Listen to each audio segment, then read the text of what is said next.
Semoga dok. Bismillahirrahmanirrahim. Assalamualaikum warahmatullahi wabarakatuh. Alhamdulillahilladzi anzala sakinah fi qulubil mu'minin liyazdadu imana ma imanihim. Asyhadu an la ilaha illallah wa asyhadu anna Muhammadar Rasulullah. Allahumma shalli ala Muhammad wa ali Muhammad la nabiyya ba'da. Alhamdulillah sahabat-sahabat MQ pagi semua yang berada di seluruh pelosok negeri, juga yang ada di luar negeri, semoga kita dalam kondisi sehat ya. Alhamdulillah kita bisa bangun pagi hari ini. Alhamdulillah mungkin sebagian di antara kita bisa melihat, bisa mendengar, dan lain sebagainya. Jangan lupa hal tersebut adalah nikmat yang sering terlupakan untuk disyukuri.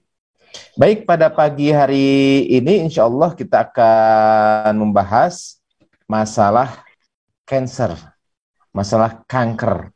Apa itu kanker dan bagaimana itu terjadi serta apa dampaknya. Sahabat-sahabat semua, sebelum mulai saya ingin memberikan sebuah cerita ketika saat itu ada datang seorang pasien begitu. Ibu-ibu umurnya sekitar 30 tahun, masih muda ya. Nah, dengan keluhan adanya borok di payudara. Nah, ketika dilakukan anamnesis atau wawancara, nampak sekali wajah ketakutan dan wajah keengganan. Karena kita tahu bahwa yang namanya payudara adalah bagian aurat bagi kaum ahwat, kaum perempuan. Ya, nah karena ini adalah bagian aurat, sedangkan diperiksanya itu oleh saya seorang dokter laki-laki, maka ada semacam kerikuhan, agak risih begitu ya. Itu suatu hal yang wajar, karena bagaimanapun juga orang yang memang memelihara auratnya, ketika ada bukan mahramnya yang melihat, maka akan ada sesuatu rasa risih. Nah, tetapi jika hal ini sampai menjadi hambatan, tidak dilakukannya pemeriksaan, tidak dilakukannya pengobatan, justru hal inilah yang bisa menjadikan kanker tersebut telat untuk didiagnosis, telat untuk diketahui, telat untuk dipastikan. Nah, karena faktor telat inilah yang justru bisa memperumit proses terapi selanjutnya. Jadi sahabat-sahabat semua, kalau kita perhatikan, kanker itu mempunyai ciri. Jadi kalau misalnya ada kanker di kulit, artinya sel kulit itu akan tumbuh lebih banyak dibandingkan dengan kulit yang normal, pertumbuhan yang tidak terkontrol atau tidak terkendali. Semisal, kalau misalnya pada sel kulit biasa tumbuh, itu dalam 1 detik, itu misalnya 3.000 sel, maka pada kanker bisa ditumbuh sampai 300.000 sel dalam waktu yang sama. Artinya, di sini terjadi peningkatan jumlah sel yang tidak terkendali. Nah, pada kanker payudara juga demikian. Ketika kita melihat atau meraba adanya benjolan, ada kemungkinan kanker, ada kemungkinan bukan. Belum tentu benjolan tersebut kanker, gitu ya. Karena tumor di payudara itu bisa bersifat jinak juga. Yang jadi problem, jadi masalah adalah ketika kita tidak memastikan, ketika payudara itu ada benjolan, tapi dok, nggak kerasa nyeri, nggak kerasa apa-apa. Padahal sebetulnya rasa nyeri itu merupakan fase selanjutnya dari sebuah perjalanan kanker. Jadi yang pertama kali muncul itu bukanlah nyeri, teman-teman. Yang pertama kali muncul bukanlah rasa sakit, tetapi yang pertama kali muncul adalah benjolan. Jika sudah ada rasa nyeri, artinya kanker tersebut sudah ada fase berikutnya. Jadi boleh dikatakan kalau sudah ada nyeri, kemungkinan itu bukan fase awal. Nah, sedangkan kalau kanker itu ditemukan pada stadium lanjut, stadium 3 dan stadium 4, maka ini akan berkorelasi dengan angka harapan hidup yang makin menurun. Sebagai contoh, kalau misalnya ditemukan pada stadium 1, maka angka harapan hidup ibu tersebut bisa hidup dalam jangka waktu 5 tahun, angkanya 98%. Artinya, ketika ditemukan pada fase awal, pada stadium 1, 98% ya, orang tersebut masih hidup dalam jangka waktu 5 tahun dari 100 orang. Tetapi jika ditemukan dan dilakukan intervensi pada stadium 3 atau pada stadium 4, maka angka ini jauh menurun. Dalam 5 tahun mungkin yang masih hidup angkanya sampai 53%. Artinya hampir setengahnya orang tersebut sudah meninggal. Ini kalau kita hitung-hitungan data statistik ya. Dok, kalau umur mah urusan Allah bukan urusan dokter. Betul. Samina wa ta'na, betul. Itu hakul yakin. Secara syariat Allah memberikan ilmu diantaranya kepada para dokter. Para dokter menghitung jika stadium 3, stadium 4 ini baru ditemukan, ternyata di antara 100 penderita kanker tersebut hanya sekitar 53 yang masih hidup. Artinya secara syariat 47 telah meninggal, asbabnya diantaranya karena kanker itu. Jadi betapa pentingnya kanker itu ditemukan sejak awal. Betapa pentingnya kanker itu dilakukan terapi dengan benar pada fase dini. Akan berkorelasi dengan hasil. Ya, alhamdulillah pada saat ini telah hadir narasumber kita, jamaah MQ pagi juga. Beliau adalah salah seorang dokter bedah, subspesialis bedah onkologi, jadi bedah tumor begitu ya. Beliau adalah Dr. Adi Nugraha. Assalamualaikum Kang. Waalaikumsalam warahmatullahi wabarakatuh. Alhamdulillah. Ya. Di Cimahi Kang? Lagi ada Gimana, acara Kang? di Batam. Oh, Masya Allah. Alhamdulillah. Beliau menyempatkan juga ternyata. Kirain teh udah Pangandaran atau sih Kang? Beliau senior saya di Fakultas Kedokteran Unpad. Kebetulan beliau melanjutkan lagi ke spesialis bedah dan sekolah lagi, nggak bosan-bosannya Dokter Adi ini ya, sekolah lagi khusus menangani bedah tumor. Kang, tadi ada sedikit uraian Kang tentang bagaimana kanker payudara itu ya, yang menjadi hambatan adalah diantaranya terutama di kaum akhwat gitu ya. Kalau laki-laki juga ada ibu bapak yang menderita kanker payudara, adanya rasa risih, adanya rasa rikuh yang justru ini menjadi terlambatnya memeriksakan diri dan terlambatnya penanganan. Baik, sebelum panjang lebar Kang, gimana Kang tentang kanker itu Kang yang akan bedah? Dinas di Rumah Sakit Cibabat ya Dok sekarang? Ya, benar. Cibabat, Hermina, dan Melinda. Alhamdulillah. Kang, kira-kira dalam sehari itu berapa yang ditangani Kang, baik yang diperiksa ataupun yang dilakukan tindakan? Ya, kalau kasus kanker payudara ini makin lama makin bertambah. Jadi kalau di klinik itu, kalau di Rumah Sakit Cibabat sehari bisa 50, 60 50, 60 orang satu rumah sakit Kang? Iya. Per hari itu Kang? Iya, per hari. Per hari. Di antara 50, 60 itu yang ganas atau yang kanker berapa Kang? Yang kanker hampir lebih dari setengah ya. Lebih dari setengahnya. Artinya mungkin rata-rata ada 25, 30 gitu Kang ya? Iya. Tumor payudara ganas atau kanker ya Kang ya?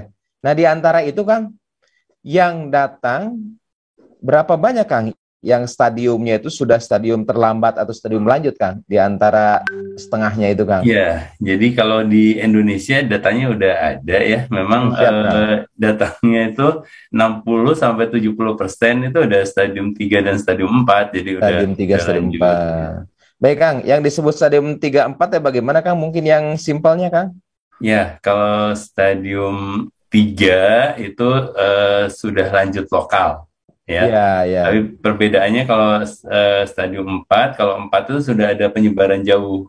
Ya, jadi Penyebaran ke mana aja Kang yang ke paling banyak? organ lain ya. Jadi organ lain selain organ asalnya. Kalau di payudara kan organ asalnya payudara. Ya, Jadi kalau sudah menyebar ke darah, kemudian ya, tumbuh di tempat lain yang jauh, seperti di ya. paru-paru, hati, otak itu Paru-paru, masuk. iya, Iya, Bapak. ada hati di otak, begitu ya Kang ya. Ya, Nah Kang, selama ini pengalaman Akang nih Kang, apa sebetulnya sih yang menyebabkan mereka itu datang terlambat Kang? Kebanyakan stadium 3, stadium 4 sama. Di Kuningan juga demikian Kang. Lebih dari setengahnya sudah borok, lebih dari setengahnya itu sudah ada keluhan nyeri pinggang. Padahal ketika dilakukan pemeriksaan tulang, itu ternyata sudah ada penyebaran benar, ke iya, sana. banyak Ya, banyak sekali. iya. Kira-kira apa tuh Kang yang menurut hasil penelitian Akang banyak Ya, yang sampai telat-telat gitu Kang ya?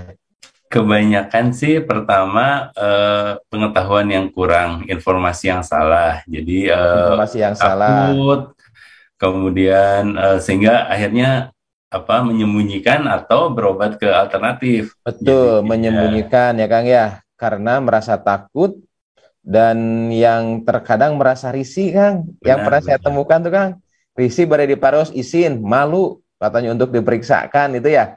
Itu juga barangkali ya, menjadi salah satu faktor penghambat ya, Dok.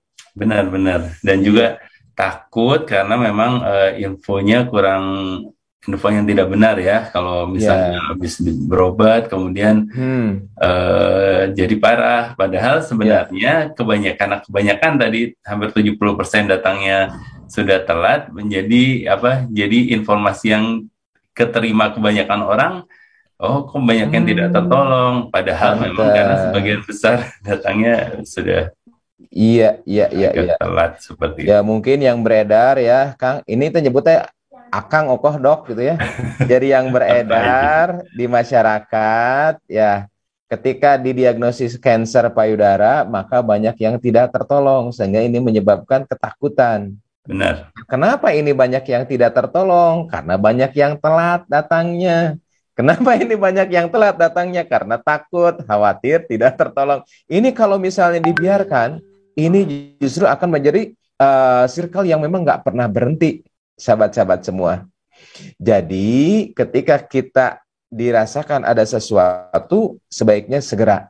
Bahkan ada Kang, di kita tuh, oh dok takut ketahuan penyakitnya katanya. Kita coba pernah Benar, pernah benar. pernah pernah dengar seperti itu.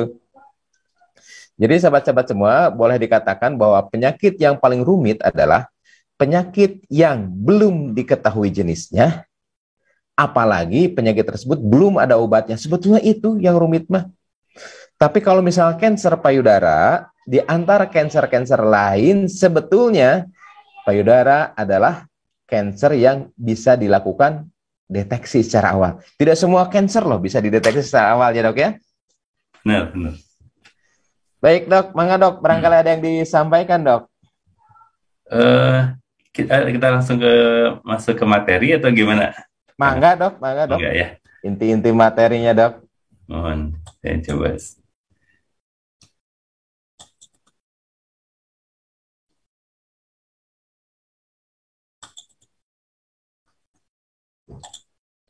Sudah terlihat screen belum? Belum nampak dok, belum nampak dok, Belum. belum nampak. Share screen-nya belum keluar dok. Atau mau dibantu di saya dok? Oh, boleh, Kang Asep? Mangga, mangga, mangga, mangga. Siap. Sahabat-sahabat semua, semoga Oh, ini bisa. Oh, udah nampak ya dok? udah. Udah muncul dok. Mangga, mangga dok. Oke, oke. Oke, Bismillahirrahmanirrahim. Assalamualaikum warahmatullahi wabarakatuh. Waalaikumsalam warahmatullahi wabarakatuh. Jadi tadi sudah diulas oleh eh, Dokter Asep bahwa kanker payudara termasuk kanker yang apa paling banyak di seluruh Iya, dunia maupun di Indonesia. dok, Jadi, punten bisa dibesarkan dok, bisa slideshow. oh ya,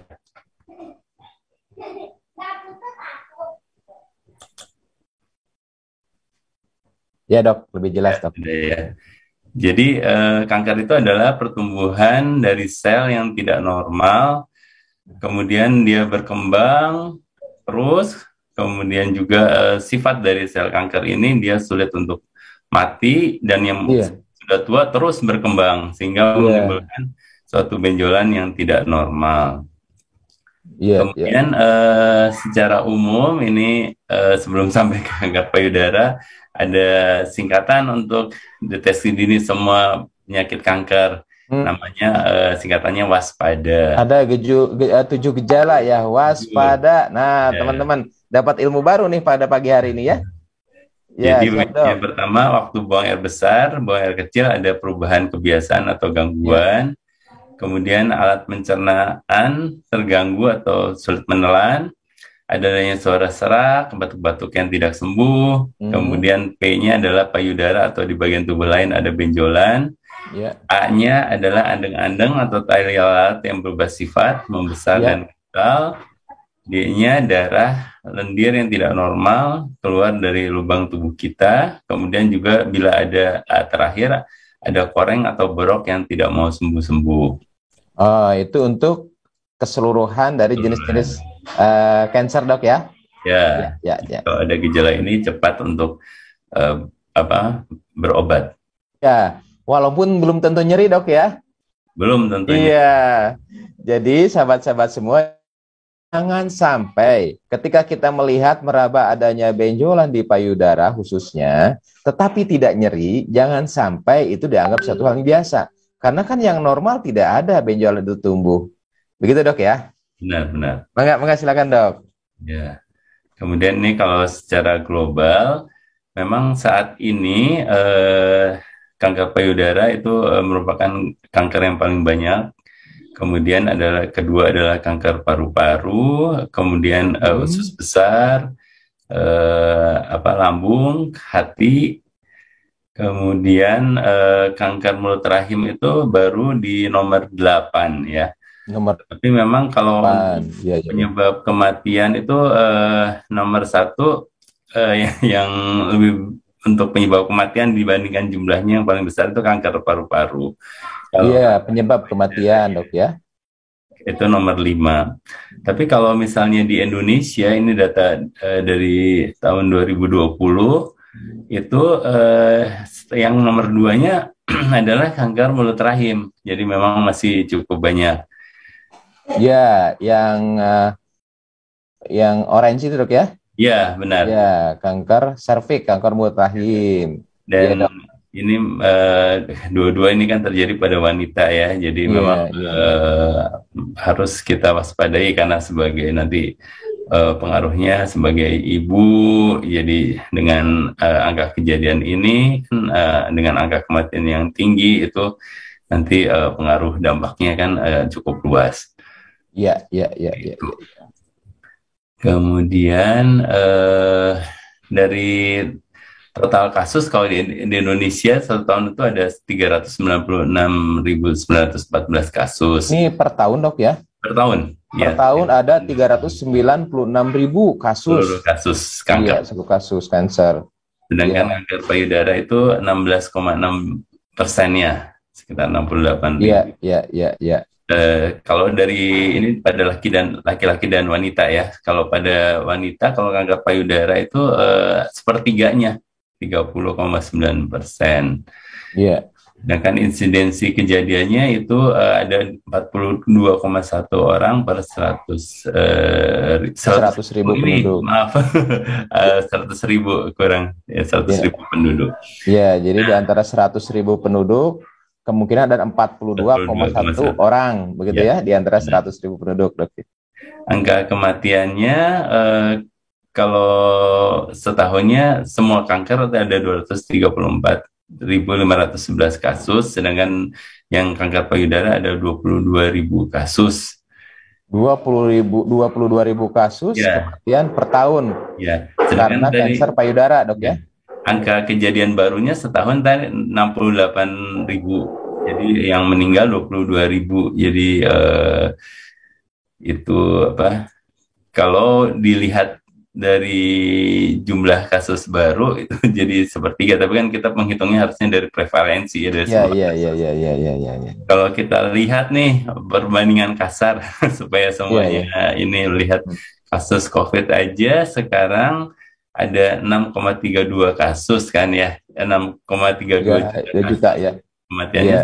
157 ribu. Jadi kalau ini 1 banding 40 ya, itunya Hmm. angka kematian. Jadi memang perlu dapat perhatian lebih khusus lagi nih. Iya, iya, iya, iya. Seperti itu. Hmm. Nah, ini juga data dari Depkes. Jadi di Indonesia hampir 70% kasus kanker payudara dideteksi pada stadium lanjut. Tadi sudah kita ulas. Dan tentu dengan stadium yang lebih lanjut itu menyebabkan angka kesakitan dan angka kematiannya meningkat. Iya. Ini menjadi salah satu informasi yang mungkin bisa salah diterimanya, Dok ya. Seperti tadi keliling-keliling. Ya, benar. Karena setelah diketahui katanya wah, payudara dibuang sebelah. Setelah diketahui oh katanya harus dekemoterapi dan lain sebagainya. Ini yang menjadi informasi yang berkembang sehingga masyarakat justru menjadi takut. Padahal sewajarnya kalau kita berpikir ya, ketika adanya sesuatu yang di luar kewajaran, semestinya saat itulah untuk dilakukan pemeriksaan dan intervensi secepatnya. Ya, Baik begitu dok ya. benar. Kemudian juga tentu ini berdampak pada biaya ya. Jadi dari Hmm. dana BPJS yang dihabiskan dalam 1 tahun saja untuk kanker ini habis sekitar 7,6 triliun rupiah. Oh, subhanallah. Jadi besar Ya, ya, sekali. Sedangkan kalau misalnya datang dalam keadaan stadium dini, tentu semuanya menjadi lebih ringkas ya, ya, masalah ya, biaya ya, juga. ya, ya, Dan betul itu dok. tentu bisa dipakai untuk yang lain-lain nih dananya. Hmm. Ya, oke. Jadi Ya, baik dok. Kalau begitu dok, ya kira-kira apa yang menjadi penciri ya supaya ibu-ibu khususnya begitu ya bisa mengetahui nih tumor ini ada pada fase awal, bukan sudah borok, bukan sudah nyeri. Kira-kira langkah-langkah apa saja yang sekiranya itu bisa mempertinggi tingkat terdeteksinya tumor payudara itu pada fase awal, dok? Kira-kira, dok? oke. Berarti itu harus memang ditanamkan dan dibiasakan nih setiap wanita Ya. untuk sadari ya, periksa payudara sendiri. Sadari ya di pemeriksaan payudara sendiri. Ya, kalau Ya, ya, misalnya ya. sudah terbiasa memeriksa setiap bulan, itu harusnya setiap bulan Tiap bulan. Kapan tuh, dok? setelah menstruasi, seminggu setelah menstruasi. Setelah menstruasi 1 minggu. Jadi Ya, ibu-ibu untuk bisa mengetahui dengan dini adanya benjolan, diperiksa payudara seminggu setelah haid bersih. Nah, kalau periksa, biasanya baru ketahuan ketika benjolan itu sudah besar ya dok ya. benar. Nah, iya, ketika pakai sabun, ketika bercermin, loh ini apa ada yang gede? Ya mungkin itu sudah muncul 4 atau 5 bulan yang lalu sebetulnya kalau tidak pernah melakukan pemeriksaan payudara sendiri. Jadi betapa pentingnya ibu bapak semua, bapak juga untuk mengingatkan ibunya maksudnya ya, untuk melakukan pemeriksaan payudara. Jangan segan, jangan sungkan, jangan juga ini menjadi risih. Karena ini adalah bagian dari amanah agar kita bisa hidup terus sehat. Ingat, ketika seorang ibu sakit, maka yang terkena dampak bukan hanya pada ibunya. Andai kata dia punya anak 2, maka 2 anak itu mungkin akan terbebani. Mungkin paling tidak akan tidak terperhatikan bagaimana kehidupan anak-anaknya. Ketika seorang ibu misalnya sakit dalam stadium lanjut, bukan hanya ibunya yang jadi korban dalam tanda kutip, tapi bagaimana juga di rumah tangganya, bagaimana juga suaminya. Andai kata ada seorang ibu meninggal karena kanker payudara, maka yang kita ingat bukan hanya seorang yang meninggal, tetapi berapa banyak anak tidak didampingi oleh didikan ibu selama umur pertumbuhan atau perkembangannya. Jika seorang ibu meninggal, maka dampaknya bukan hanya pada seorang ibunya, tetapi juga bagaimana proses pendidikan, dan lain sebagainya. Jadi sahabat-sahabat semua, karena sekarang udah ketahuan tuh, lebih dari 70%, antara 100 orang, misal 70% ternyata datang itu sudah terlambat, sudah terlanjur, sudah ada penyebaran lokal, atau sudah misal ke tempat lain, maka ini harus jadi penyadaran bagi kita. Apa sebetulnya harus kita lakukan? Ya, yaitu lakukan teknik yang sederhana, kan murah dok ya. Sadari itu nggak pakai biaya. Sadari itu nggak harus pergi ke dokter. Tetapi sadari itu perlu kedisiplinan dan perlu kesungguhan. Masalah teknik bisa lihat tuh ya, ya dok ya di YouTube. Cuma ada nggak kesungguhan untuk itu?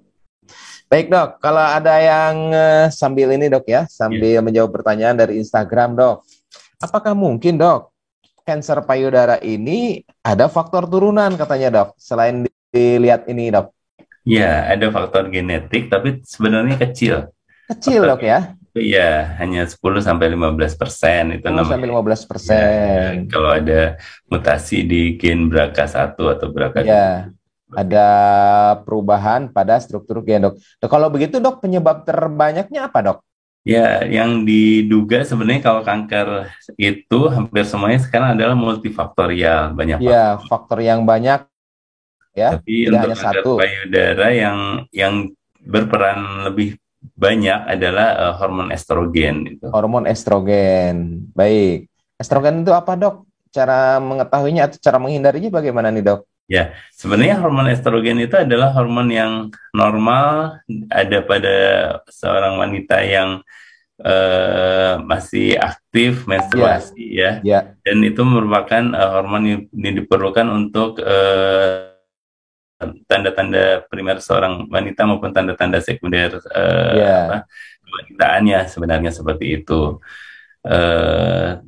Dan sesudah dia dihasilkan dari ovarium, indung telur, dan kalau sudah menopause itu memang sudah tidak dihasilkan dari ovarium lagi, tapi sel-sel lemak seperti itu.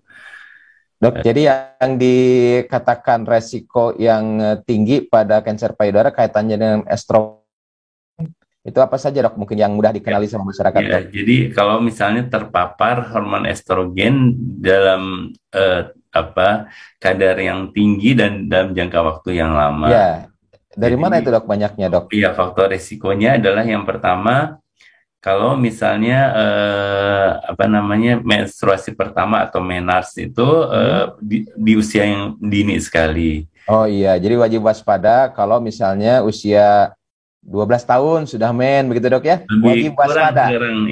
Kurang dari 12 tahun. Seperti itu. Yang kedua adalah kalau terpapar berarti menopause-nya lama ya, lebih dari 10 tahun. Berarti sampai 50 tahun nggak berhenti-berhenti headnya, misalnya dok ya? Berarti masih subur terus. Artinya estrogennya banyak terus dok ya? Benar. Yang kedua, tidak pernah terputus paparan hormon estrogen. Jadi kalau misalnya seorang wanita bila dia hamil kemudian melahirkan, itu hormonnya tidak estrogen lagi yang berperan, tapi progesteron. Kemudian hamil itu menurunkan paparan estrogen, artinya mengurangi resiko juga dok ya? Benar. Jadi ada penelitiannya Kang Asep. Jadi kalau misalnya melahirkan hamil dan melahirkan pertama itu anak pertama ya, kurang di usia kurang dari 30 tahun dibandingkan yang lebih dari 30 tahun itu ternyata kejadiannya lebih banyak yang di atas 30 tahun dibandingkan yang kurang kalau dari begitu 30 tahun. Diusahakan sebelum 30 tahun udah hamil dok ya, udah nikah dok ya. Nah, itu kan paparannya terus-terus, dan juga dibandingkan antara yang mempunyai anak dan tidak mempunyai anak. Itu yang resikonya bagaimana tuh dok? Yang tidak mempunyai anak resikonya lebih tinggi. Lebih tinggi. Berarti yang banyak anak kemungkinan paparan estrogennya lebih lama berhenti, kemungkinan lebih rendah reaksinya kok dok ya? Kemungkinan seperti itu ya, tapi bukan berarti jadi menutup kemungkinan sama sekali, karena tetap ada. Betul, tetap ada faktor lain dok ya. Kata dokter tadi faktornya banyak dok ya. Baik, faktor lain dok yang mungkin sering ditemukan dok. Itu menyusui ya. Menyusui. Dengan menyusui itu kan pada waktu menyusui hormon prolaktin yang lebih dominan ya, estrogen. Betul dok. Kan. Jadi juga itu kalau menyusui resiko untuk kanker payudaranya lebih rendah. Kalau tidak Lebih rendah. menyusui ya Baik, baik. sekitar memang tidak terlalu tinggi ya, tapi kalau dia tidak menyusui resikonya 1,1 kali lebih tinggi. Masya Memang Allah. sekitar 0,1. Tapi Baik, ada dok. eh, Karena waktu kita terbatas, dok, ya, ketika misalnya ditemukan nih dok, ada benjolan ya di payudara. Pertama apa yang harus dilakukan dok? oke. Em, Kalau ada benjolan di payudara, tentu eh, pertama jangan jangan terlalu risau dulu. Ya, jangan galau dulu dok ya. Ya, karena dari Jangan, semua benjolan di payudara itu yang kanker payudara itu hanya sekitar 20%. hanya 20%, Ya, kurang dari setengahnya ya. ya, jadi seperlima ya, Ya, seperlima. seperlimanya dok. Jadi yang 80% itu jinak, yang 20% itu ganas. Tetapi kan untuk kalau awam agak sulit ya untuk menentukan Betul. dia Apakah jinak ini atau mungkin jinak ganas. atau mungkin ganas dok ya? Ya, jadi memang harus Ya, diperiksakan karena nanti akan baik. diperiksa lebih lanjut, misalnya Ya, dengan pemeriksaan fisik, kemudian pemeriksaan fisik. pemeriksaan bantuan dengan USG dan mamografi, dan nanti ada biopsi, bisa dengan jarum halus, bisa di core biopsi atau dengan biopsi dengan operasi seperti itu. Baik, dok. Nah, yang jadi kendala nih, dok, bagi para akhwat kita itu adalah masalah risih, rikuh, dan diantaranya mereka enggan untuk diperiksa oleh dokter laki-laki, itu dok ya. Ya, Nah, kita coba tanya pada Ustadz Mulyadi Al-Fadil. Dok, sebentar saya dengan enggak, Ustadz enggak. Mulyadi dulu dok ya. Ustadz, Assalamualaikum Ustadz. Ustadz Mulyadi barangkali hadir di sini. Kang Apip, Ustadz Mulyadi ada? Kang Apip? Siap, Dok. Assalamualaikum. Alhamdulillah Ustadz. Mohon maaf nih, kita minta fatwanya Ustadz. Ya, Beberapa maaf kasus nih, memang yang siap-siap Ustadz. Yang saya jantan di temui. jalan, Pak Dok. Jantan tidak pakai. Alhamdulillah. Yang penting kan ilmunya emang tetap bisa nyampe Ustadz ya. Siap, siap. Nah, bagaimana Ustadz hukumnya dalam keadaan kita berusaha untuk sehat, ya, memperlihatkan aurat, karena tidak semua di daerah itu ada dokter bedah onkologi, ya. Tidak semua daerah itu ada dokter bedah onkologi itu laki-laki, perempuan, Ustadz. Ya, Bagaimana nih dalam kondisi ini, Ustadz? Ini juga supaya menjadi suatu hal yang meyakinkan bagi para ibu dan bagi para akhwat semua, Ustadz. Bagaimana, Ustadz? baik, siap, Pak Dokter Asep. Juga yang saya hormati Pak Dokter Adi. Sehat, Pak Dokter. Alhamdulillah. Jadi, Alhamdulillah. ini memang banyak menjadi kajian di ranah fikih kontemporer, Pak Dokter, ya. Karena mungkin zaman Rasul tidak terjadi atau belum mencuat hal seperti ini. Namun tentu saja Islam yang merupakan agama syamil mutakamil, agama yang lengkap dan sempurna, kita bisa mencari rujukan dalam aturan Islam ini. Nah, prinsip awal tentu saja bahwa menjaga kesehatan, memelihara kesehatan, menjaga amanah tubuh ini menjadi hal yang wajib bagi kita siapapun. Iya. Sehingga orang yang sakit itu harus berobat. Ikhtiar ya, bahkan orang yang sakit dan tidak mau berobat itu bisa dikatakan orang yang kufur nikmat, tidak menjaga amanah Allah ya. Tidak Berdosa menjaga juga amanah Allah. akhirnya gitu. Kalau lebih jauhnya Pak Dokter ya. Nah, terkait pertanyaan tadi gimana nih yang non muhrim begitu, laki-laki dokter memeriksa perempuan. Secara hukum awal tentu saja laki-laki dan perempuan tidak boleh memperlihatkan aurat yang bukan muhrimnya, gitu ya, bukan mahram secara hukum awal. Ya. Namun kondisi tertentu yang darurat seperti tadi disampaikan oleh Pak Dokter Asep, tidak ada ahlinya, tidak ada yang bisa menangani, dokternya sangat masih terbatas. Nah, maka kondisi darurat dalam hukum fikih ad-daruratu tuhibul mahdurat. Segala sesuatu yang darurat itu mengakibatkan adanya keringanan yang melakukan kondisi yang darurat itu menjadi boleh, yang tadinya tidak boleh. Itu. Jadi boleh saja.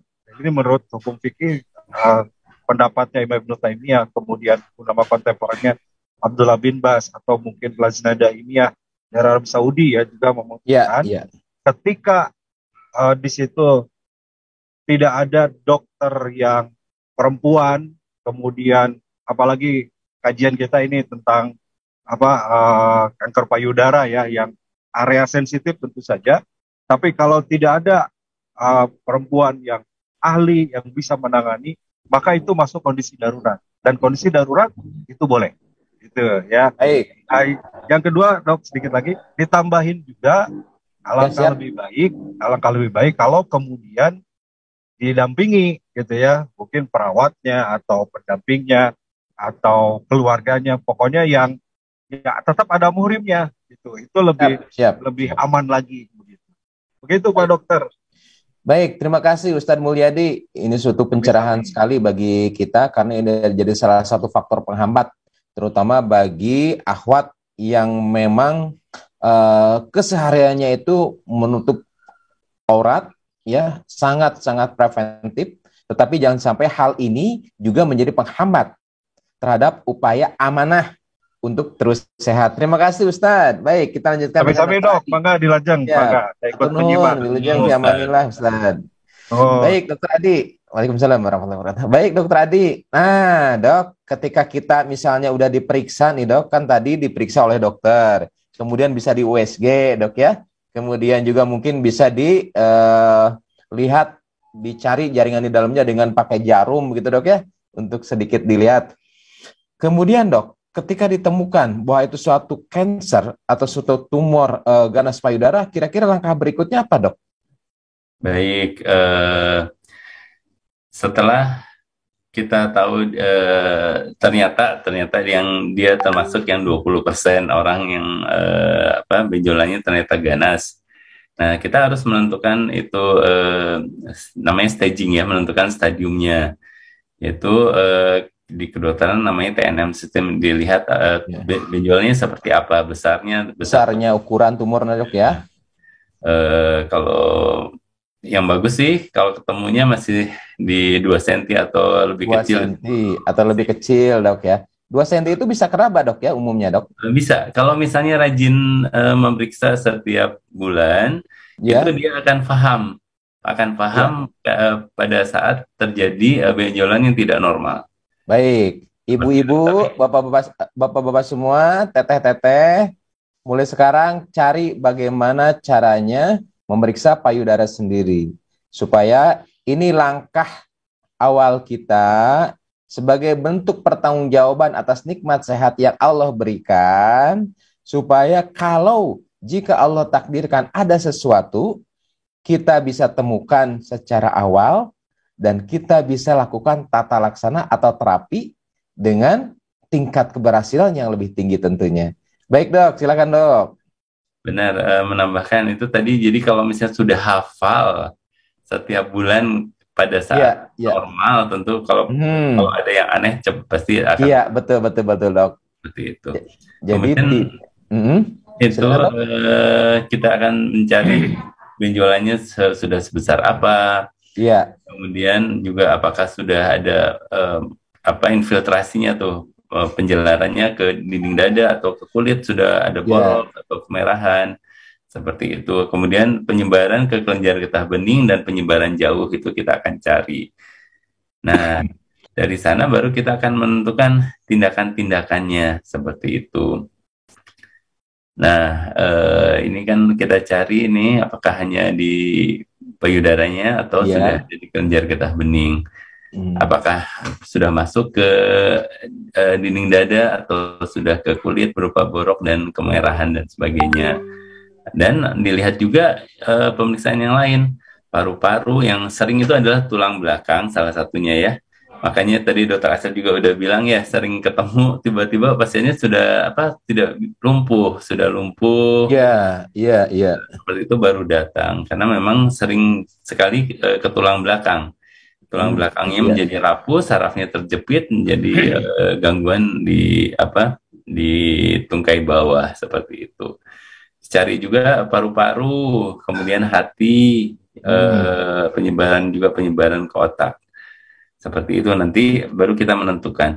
Pada umumnya kalau misalnya stadiumnya masih dini, kita bisa melakukan hanya operasi.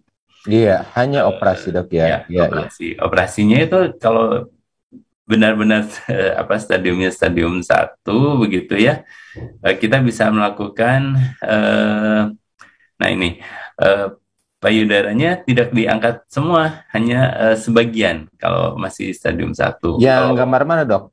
Ini yang kan kalau sebelah yang yang sebelah kanan ya, sebelah kanan dok ya. Jadi kanan. payudaranya nggak diangkat, cuma Enggak, benjolannya aja dok ya. jalan dan jaringan Ya. sehat sekitarnya ya, Dan sekitar jaringan satu. sebagian jaringan sehat sekitarnya dok ya. Ya, kemudian nanti Ya, ditambah dengan radiasi. Tapi iya. kalau sudah agak lebih besar atau sudah masuk ke dinding dada itu seperti yang sebelah kiri itu kita Sebelah angkat kirinya dok semua ya. ya. Oke. Bahkan otot-ototnya pun kita ambil. Ya. Nah ini dok suka menjadi permasalahan juga. Dok, payudaranya saya takut kalau dibuang sebelah. Ibu, bapak, jika menyimpan potensi yang bisa membahayakan, ini maka kita harus ingat, bukan hanya ingat pada payudaranya, ingat paru-paru masih sehat, ingat tulang masih bagus, ingat otaknya itu belum ada penyebaran, ingat livernya itu masih belum ada penyebaran. Jadi jangan sampai kita sayang sama satu payudara, tetapi membuat potensi penyebaran terhadap organ-organ yang sehat lainnya. Jadi ketika misalnya ada advice dari dokter, Bu, ini payudaranya harus diangkat semuanya. Yang dilakukan adalah harusnya bersyukur. Kenapa? Payudaranya masih bisa diangkat. Karena pada kasus-kasus tertentu, ya, itu mungkin payudara itu nggak usah diangkat karena dengan diangkatnya pun tidak ada dampak terhadap perbaikan, terhadap prognosis, begitu ya. Nah, itu mungkin, Dok, yang kadang sering ditemui. Mangga, Dok. Kemudian kalau tadi salah satu keuntungan kalau datang dalam stadium dini, mungkin payudara masih bisa kita pertahankan. Tapi kalaupun sudah lanjut, memang tadi harus diangkat. Yang kedua, terapinya adalah memang saat ini kemoterapi.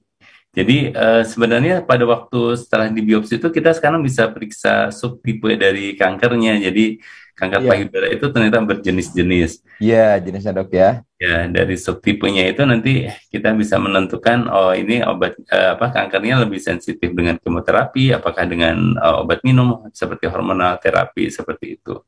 Iya. Pada umumnya kalau datangnya stadium lanjut dan tipenya adalah tipe yang mengharuskan kemoterapi, karena yang mengancam jiwa adalah yang di darah dan di organ yang menyebar ke Yang organ. jauh itu dok ya. Ya, biasanya kita harus lakukan namanya neoadjuvan terapi, bisa berupa kemoterapi, atau hormonal terapi seperti itu. Nah ini juga dok beredar yang menakutkan dok. Jadi hoax yang beredar itu, dok, saya emang nggak mau di kemoterapi. Kenapa? Wah rambut jadi botak, kemudian jadi muntah-muntah, kemudian juga jadi nggak enak, kemudian nyeri kepalanya katanya berhari-hari. Ibu bapak, andai kata kita ingin melakukan pembersihan terhadap anak sebar, jangan sampai terpengaruh oleh hal-hal rambut yang hilang untuk sementara, tetapi tidak melindungi bagian tubuh-tubuh lain yang sehat untuk kemasuki anak sebar dari cancer tadi. Jadi jangan sampai hal ini juga menjadi sebuah hal yang menakutkan. Jadi kemoterapi itu dimasukkan obat melalui infusan. Ya, ada juga kemoterapi itu memang ada obat yang diminum. Bukan suatu hal yang aneh-aneh. Coba lihat di gambar tadi seperti ini ya. Ini kan sama tuh lagi duduk, kemudian dikasih obat, begitu ya. Inilah kemoterapi. Jangan sampai mendengar sesuatu karena kita sudah beranggapan negatif, justru itu yang menjadi pencelaka secara sehat terhadap tubuh kita. Ini dok, karena banyak yang, bukan banyak sih, sering gitu ya, ada yang takut juga kemo katanya dok.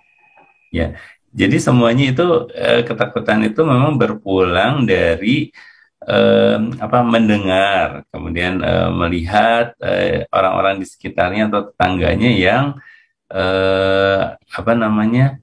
habis kemo dan melakukan pengobatan dan tidak berhasil, Kang Asep. Nah, itu Betul, sebenarnya betul, betul. Iya, berpulang iya. kembali kepada datangnya itu Datangnya stadium lanjut itu, ya. Dok ya. Sehingga Nah, memang kalau seperti yang stadium, dokter katakan tadi, ya benar, pokoknya mah takut katanya kalau kanker payudara datang ke rumah sakit karena banyak yang tidak tertolong karena datangnya pada stadium lanjut. ya tujuh lingkaran puluh persen setan oke itu. tadi ya? Mohon benar. 70%. Jadi sahabat-sahabat semua wajar kalau angka keberhasilan, angka yang bisa ditolong itu rendah. Karena yang datangnya kebanyakan yang sudah acak-acakan. Tetapi kita juga tidak pernah membandingkan bagaimana misalnya kalau pada stadium awal, banyak kok mereka itu yang bisa survive. Ada persatuannya, ada perkumpulnya, Dok ya. Benar-benar. Dan juga pada stadium yang lanjut itu, kalau kita di kedokteran, tujuannya itu tidak kuratif lagi. Jadi kalau kuratif itu stadium 1 dan 2 itu Ya, ya, tujuannya kuratif adalah untuk kesembuhan. Tapi ya. kalau stadiumnya udah lanjut, memang dari awal tujuannya adalah paliatif. Paliatif Ya, meningkatkan ya, kualitas hidup. Kita ya. kemo, kita kasih obat-obatan, kita radiasi. Ya. Tetapi memang perencanaan dari Tujuannya. awalnya itu ya syukur-syukur, alhamdulillah kalau kemudian dia sembuh. Tapi memang Hmm, secara hitung-hitungan medis memang tujuannya adalah paliatif untuk meningkatkan kualitas hidup. Tapi Bahasa untuk hidup. kesembuhan menjadi kecil kemungkinannya seperti itu. Baik, Dok. Terima kasih karena waktu kita tinggal 6 menit lagi. Sementara akan saya coba terus dulu pertanyaan teman-teman yang di MKFM, Dok. Ada pertanyaan dari MKFM. Teman-teman bagi yang menyimak di media sosial ataupun menyimak di MKTV, barangkali ada pertanyaan-pertanyaan yang ingin disampaikan setelah jam 6 lebih, maka untuk bergabung di Zoom. Karena di Zoom ini insya Allah akan kita tambah waktunya lebih dari jam 6 supaya nanti kita bisa konsultasi yang lebih spesifik. Pertanyaan dari MKFM. Dok, saya pernah diangkat benjolan di payudara, katanya benjolan biasa. Sekarang di payudara ada kerasa nyeri-nyeri. Kira-kira kenapa, Dok ya? Dan kerasa nyeri di punggung juga. Pertanyaan demikian, Dok. Ya, jadi benjolan itu Di payudara, payudara ya, ya, atau dimanapun, kalau misalnya pernah terjadi kemudian dioperasi dan hasilnya jinak, itu memang kalau jinak tidak ada kemungkinan untuk menyebar. ya. Tapi bisa terjadi timbul lagi yang Hmm. tidak berhubungan dengan benjolan yang pertama. Tidak berhubungan dengan benjolan pertama, Ya, ya, karena ya. dia jinak seperti itu. Jadi memang harus diperiksa kembali. Baik, baik. Juga memang nyeri itu eh, memang di Indonesia kalau penyakit namanya ada sakitnya. Tapi Iya, sebenarnya iya, iya. mungkin karena itu terminologi penyakit itu ada kata-kata sakit jadi harus Hmm. sakit ya padahal Betul, betul, betul, Dok. semua tidak harus sakit semua Tidak penyakit harus ada nyeri, Dok ya, pada gejalanya, Dok ya. awalnya seperti Iya. tadi sudah diungkap. Ya, Nah, antara pain dan disease sering pabaliut, Dok. benar. Jadi kalau di payudara itu memang kalau yang kanker bisa aja yang dini itu dia nyeri ada tapi hanya sebagian kecil. Yang kanker awalnya masih dini itu nyeri, sebagian kecil ada, tapi sebagian Jadi besar Ibu, banyak. Bapak ingat ya, tanda nyeri itu hanya di sebagian kecil pada stadium awal. Jadi ketika kita merasakan ketika nyeri itu sudah ada, kemungkinan ini sudah ada keterlambatan. Maka periksalah sebelum nyeri. Bagaimana caranya? Dengan cara mengetahui adanya gejala lain selain nyeri, yaitu benjolan. Ya, Dok ya. Baik, sahabat-sahabat semua yang bergabung di... Mungkin Kak Asep punten satu Ya, Dok? tadi dan sebagai kalau yang keluhannya awalnya nyeri ya, Ya, Dok? awalnya nyeri kebanyakan malah tidak berbahaya yang Iya. awalnya masih di Awal-awal langsung nyeri, ya. Dok ya. Ya, karena kalau ada yang istilahnya displasia mame itu kan Oh atau iya, betul, betul, itu betul. Displasia. bagian keluhannya memang nyeri. Jadi memang kalau ada keluhan seperti itu, tapi misalnya benjolannya nggak jelas, apa lebih baik diperiksa aja. Bisa jadi juga suatu kelainan jinak yang memang ada keluhan nyeri. Jadi diperiksakan aja.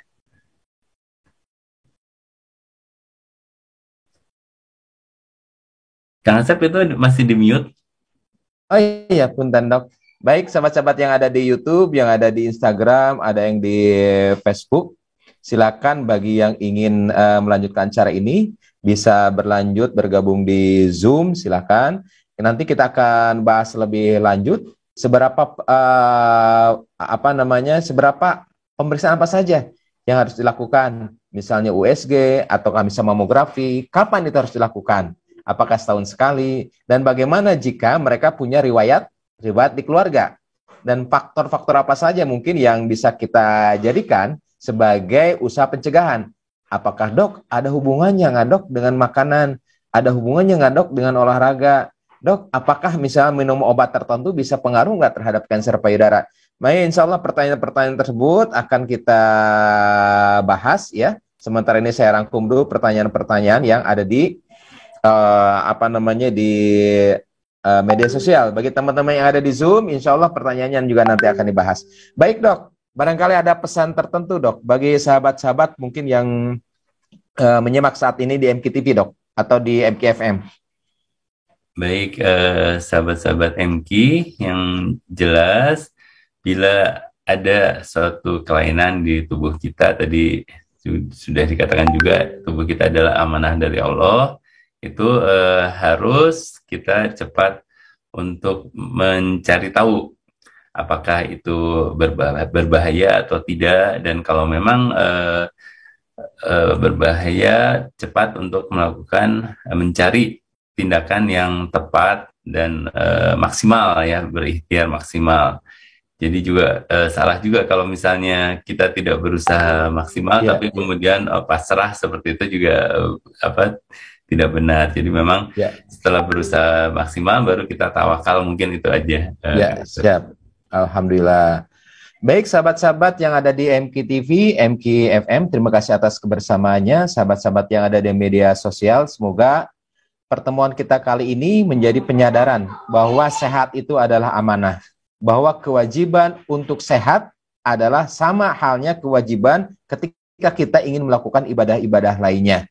Di antara kewajiban sehat yang kita ketahui pada pagi hari ini adalah bagaimana kita melakukan deteksi dini terhadap adanya kanker payudara, yaitu dengan melakukan sadari. Ingat, tidak semua penyakit ada rasa nyerinya, dan tidak semua penyakit didahului oleh rasa nyeri. Semoga bermanfaat. Subhanakallahumma wa bihamdika, asyhadu an la ilaha illa anta, astaghfiruka wa atubu ilaik. Assalamualaikum warahmatullahi wabarakatuh. Salam. Ketua Yayasan Indonesia Mengaji menyampaikan 65% dari jumlah penduduk Indonesia beragama Islam tidak bisa membaca Al-Quran. Assalamualaikum warahmatullahi wabarakatuh. Data lewat Republika, 147,5 juta umat Islam di Indonesia belum bisa membaca Al-Quran atau buta huruf Quran.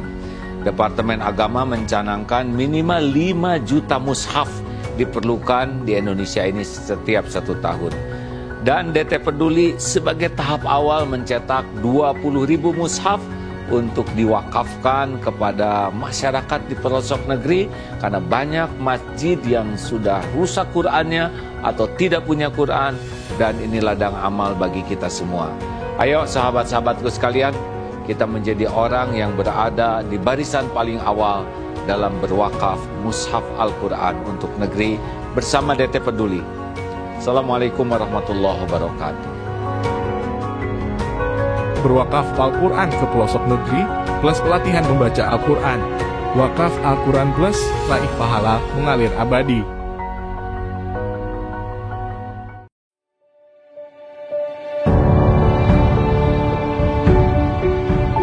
Saudaraku sekalian, ini adalah kawasan Eko Pesantren 2 di daerah Parompong. Masya Allah, luasnya 4,6 hektar, dan di sini akan segera dibangun masjid dan pesantren. Islam sangat serius untuk menjaga kelestarian alam, rahmatan lil alamin. dan mudah-mudahan menjadi ladang amal bagi siapapun yang memang merindukan membangun masjid, membangun lembaga pendidikan. Inilah kesempatan untuk beramal. Saya sangat senang sekali di daerah saya akan dibangun pembangunan masjid sama pesantren. Semoga pembangunan di sini lancar dan diberkahi sama Allah.